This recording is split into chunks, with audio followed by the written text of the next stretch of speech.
Jadi sebenarnya peran dan fungsi seorang ahli gizi dalam menentukan makanan itu untuk pemulihan pasiennya itu gimana, Pak? Untuk peran dan fungsi sebagai ahli gizi itu sebagai pengawas.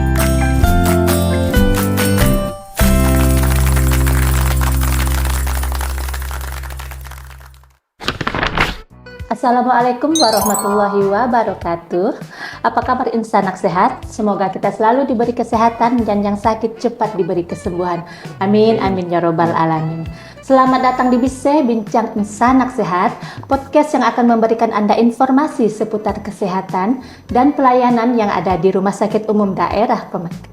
Dan yang pastinya akan kita kupas habis selancip jarum suntik. Oke, saya Yayan SKM dan episode kali ini kita akan membahas tentang gizi seimbang, kunci pemulihan optimal di rumah sakit. Nah, kenapa kali ini kita angkat topik tentang gizi? Karena bertepatan dengan memperingati Hari Gizi Nasional tahun 2026 yang ke-66 tahun yang bertema Gizi Optimal Mewujudkan Generasi Emas 2045. Nah, pastinya telah hadir narasumber kita yang pakar di bidangnya, Bapak Ade Hikmah Saputra, sarjana terapan gizi, dan beliau adalah pegawai tetap di Rumah Sakit Umum Daerah Pemangkat dan merupakan nutrisionis instalasi gizi di RSUD Pemangkat. Selamat datang, Bapak. Ya, Kak. Apa kabarnya nih, Pak? Alhamdulillah, baik, Kak. Alhamdulillah. Nah, disapa dulu dong insanak sehat kita hari ini, Pak. Silakan. Ya, Kak.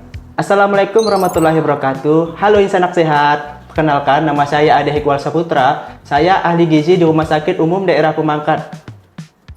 Pertama-tama, saya ingin mengucapkan Selamat Hari Gizi Nasional yang ke-66 yang bertema Gizi Optimal Mewujudkan Generasi Emas 2045. Harapan saya, mari kita jadikan momentum untuk membangun generasi emas bebas stunting, cerdas, dan sehat. Mantap. Oke, terima kasih Bapak Ade. Nah, sekarang ini kita akan membahas tentang gizi seimbang, kunci pemulihan optimal di rumah sakit ya Pak. Nah, topik ini sangat penting dalam proses perawatan pasien. Jadi, kalau boleh tahu proses tahapan dalam pembuatan makanan dari awal hingga sampai ke pasien itu gimana prosesnya Pak? Oke, untuk tahapan pembuatan makanan dan datangnya ke pasien ya Kak ya. Betul. Pertama-tama kita sebagai ahli gizi, kita keliling ke ruangan. Jadi kita pertama-tama dari pagi, kita mengambil data, mengunjungi pasien atau visit. Kita edukasi pasien, kita dapat diagnosanya, kita menentukan diet, dan setelah itu kita pulang ke dapur atau instalasi gizi. Ya, kita kasihkan ke petugas MSPM-nya atau pengawas MSPM atau penyelenggara makanannya.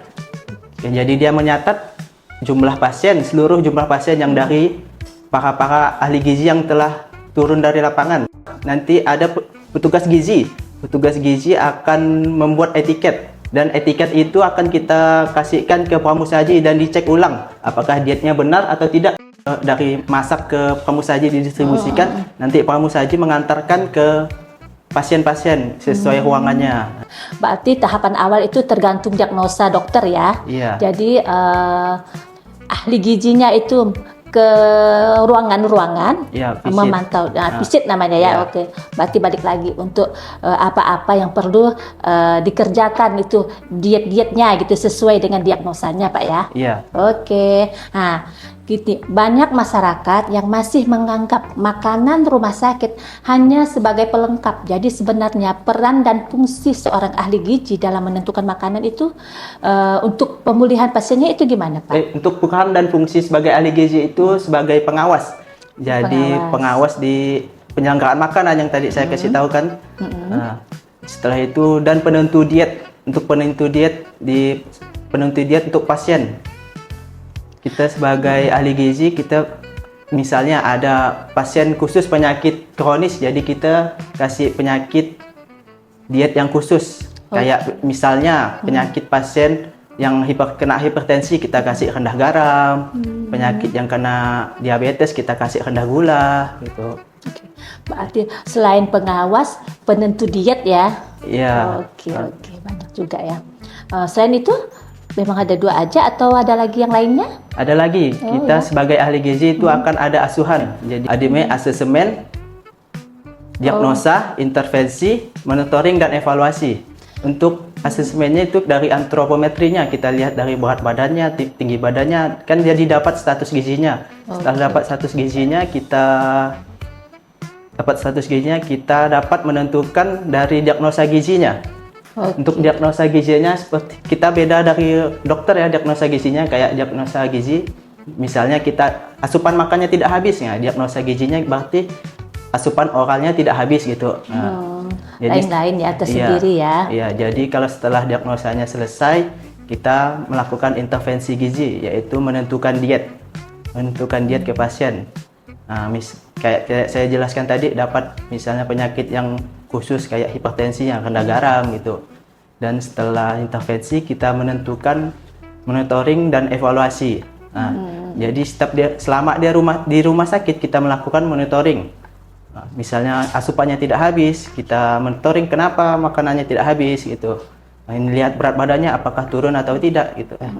Dan setelah misalnya makannya tidak habis, kita evaluasi kenapa dia makannya tidak habis.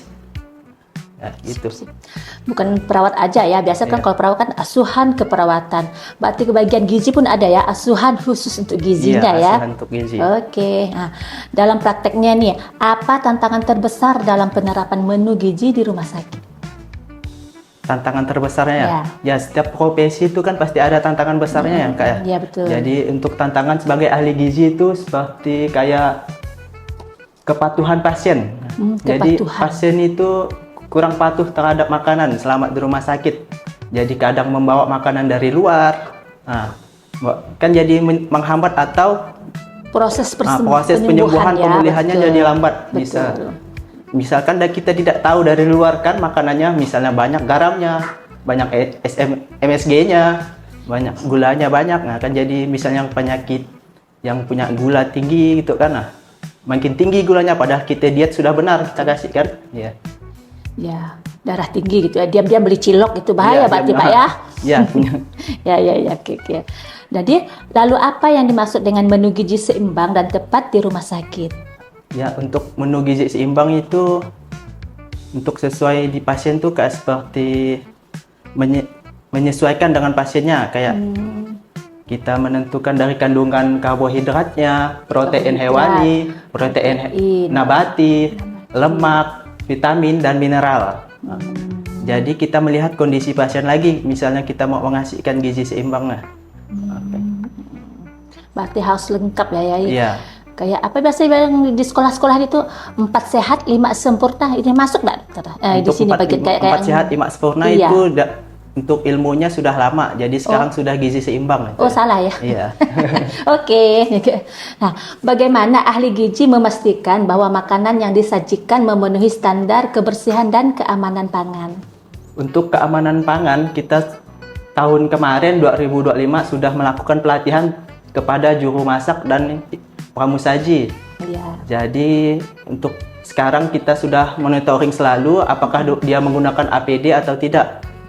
Jadi untuk kan di MSPM, di penyelenggaraan makanan, kita selalu mengecek sebagai ahli gizi, kita melihat apakah ada sampel makanan dari juru masak memasukkan ke freezer, untuk dan setelah itu ada pengecekan suhu makanan, untuk suhu makanan gudang basah dan gudang kering. Jadi kami sebagai ahli gizi selalu mengecek suhu di ruangan gudang dan pemakaian APD untuk juru masak dan pramusaji. Setelah itu kan untuk pencucian pramusaji kan setelah mengambil plato, pencuciannya biasanya kami menggunakan suhu di atas 80 derajat. Jadi untuk kesterilan atau kehigienisannya pasti sudah terjamin. Berarti tadi APD itu alat pelindung diri untuk juru masaknya. Iya. Yang suhu itu berarti lihat lemari esnya, freezernya berapa, Iya. Berarti bahaya kalau nggak sesuai ya. Ya bisa menyebabkan kerusakan pangannya. Oh ya. Oke. Nah, ini apa pesan Bapak Ade untuk pasien dan keluarga terkait dengan makanan yang selama di perawatan rumah sakit ini? Ya, pesan saya sih cukup sederhana ya Kak. Makanan adalah bagian dari obat. Ikuti anjuran ahli gizi yang berada di rumah sakit. Jangan ragu dan takut untuk bertanya langsung ke ahli gizinya. Dan hindari membawa makanan yang tidak diperbolehkan di rumah sakit. Terima kasih. Oh, berarti harus konsultasi dulu ya? Konsultasi dan edukasinya. Oke. Terima kasih banyak Bapak atas penjelasan yang sangat bermanfaat ini. Semoga informasi yang disampaikan dapat membantu insanak sehat dalam meningkatkan pemahaman tentang pentingnya gizi dalam proses penyembuhan pasien di rumah sakit.